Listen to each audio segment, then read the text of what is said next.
ഇതേത് ബോളിവുഡ് നടൻ എന്ന് ചോദിച്ച ആരാധകർ പുതിയ ലുക്കിൽ ഞെട്ടിച്ച് നടൻ നസ്ലിൻ. മലയാള സിനിമയിലെ യുവതാരമായ നസ്ലിന്റെ പുതിയ ലുക്കാണ് ഇപ്പോൾ സമൂഹ മാധ്യമങ്ങളിൽ ചർച്ചാ വിഷയം. മെലിഞ്ഞ് മുടി നീട്ടി വളർത്തിയ ലുക്കിലാണ് നടൻ പ്രത്യക്ഷപ്പെട്ടത്. ആലപ്പുഴ ജിംഖാനയ്ക്ക് വേണ്ടി ബോഡി ട്രാൻസ്ഫോർമേഷൻ നടത്തിയ നസ്ലിൻ ഇപ്പോൾ ഈ ലുക്കിൽ ആരാധകരെ ഞെട്ടിച്ചിരിക്കുകയാണ്. ഈ ചിത്രം പുറത്തു വന്നതോടെ അതിന് കളിയാക്കുന്നവരും നിരവധി പേർ രംഗത്തെത്തിയിട്ടുണ്ട്.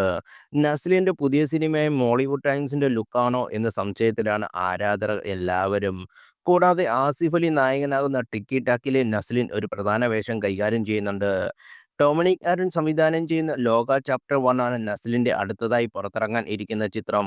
കല്യാണി പ്രിയദർശനാണ് ചിത്രത്തിൽ പ്രധാന കഥാപാത്രമായി എത്തുന്നത്. ദുൽഖറിന്റെ വേഫെയർ ഫിലിംസിലൂടെ ലോക പ്രേക്ഷകരുടെ മുന്നിലേക്ക് എത്തുന്നത്. ടീസർ റിലീസിന് പിന്നാലെ വലിയ ഹൈപ്പാണ് ചിത്രത്തിന്മേൽ ഉണ്ടായിരിക്കുന്നത്. തിയേറ്ററിൽ ചിത്രത്തിനായി ഒരുപാട് പ്രതീക്ഷയോടെ കാത്തിരിക്കുകയാണ് എല്ലാ സിനിമാ പ്രേമികളും.